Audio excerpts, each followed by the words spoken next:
एक बार देव शर्मा नाम के ब्राह्मण के घर एक पुत्र का जन्म हुआ। उसी दिन उसके घर में रहने वाली नेवली ने भी एक नेवले को जन्म दिया। देव शर्मा की पत्नी बहुत दयालु स्वभाव की स्त्री थी।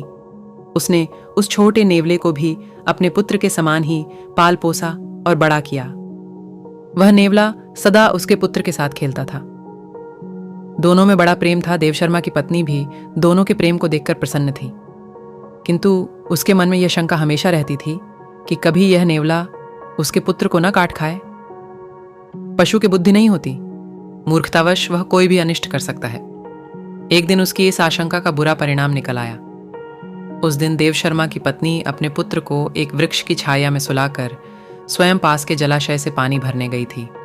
जाते हुए वह अपने पति देव शर्मा से कह गई थी कि वहीं ठहर कर वह पुत्र की देखरेख करे, कहीं ऐसा ना हो कि नेवला उसे काट खाए। पत्नी के जाने के बाद देव शर्मा ने सोचा, नेवले और बच्चे में गहरी मित्रता है, नेवला बच्चे को हानि नहीं पहुंचाएगा। यह सोचकर वह अपने सोए हुए बच्चे और नेवले को वृक्ष की छाया में छोड़कर स्वयं भिक्षा के लोभ से कहीं चल पड़ा। दैववश उसी समय एक काला नाग पास के बिल से बाहर निकला। नेवले ने उसे देख लिया। उसे डर हुआ कि कहीं यह उसके मित्र को न डस ले, इसलिए वह काले नाग पर टूट पड़ा और स्वयं बहुत क्षत विक्षत होते हुए भी उसने नाग के खंड खंड कर दिए। सांप को मारने के बाद वह उसी दिशा में चल पड़ा जिधर देव शर्मा की पत्नी पानी भरने गई थी। उसने सोचा कि वह उसकी वीरता की प्रशंसा करेगी, किंतु हुआ इसके विपरीत। उसकी खून से सनी देह को देखकर ब्राह्मण पत्नी का मन उन्हीं पुरानी आशंकाओं से भर गया कि कहीं इसने उसके पुत्र की हत्या न कर दी हो। यह विचार आते ही उसने क्रोध से सिर पर उठाए घड़े को नेवले पर फेंक दिया। छोटा सा नेवला जल से भारी घड़े की चोट खाकर वहीं मर गया। ब्राह्मण पत्नी वहां से भागती हुई वृक्ष के नीचे पहुंची। वहां पहुंचकर उसने देखा कि उसका पुत्र बड़ी शांति से सो रहा है और उससे कुछ दूरी पर एक काले सांप का शरीर खड़खंड हुआ पड़ा है। तब उसे नेवले की वीरता का ज्ञान हुआ। पश्चाताप से उसकी छाती फटने लगी।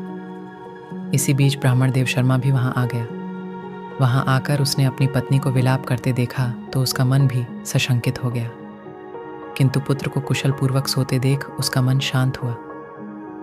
पत्नी ने अपने पति देव शर्मा को रोते रोते नेवले की मृत्यु का समाचार सुनाया और कहा, मैं तुम्हें यहीं ठहर कर बच्चे की देखभाल के लिए कह गई थी। तुमने भिक्षा के लोभ से मेरा कहना नहीं माना, इसी से यह परिणाम हुआ। सीख, बिना विचार के जो करे सो पाछे पछताए। हेलो दोस्तों, तो कैसी लगी हमारी कहानी? अगर अच्छी लगे तो लाइक, शेयर और कमेंट में बताएं कि कहानी में किसकी गलती थी। और मित्रता के लिए आई लव यू ज़रूर लिखें और जाते जाते चैनल को सब्सक्राइब ज़रूर कर लें।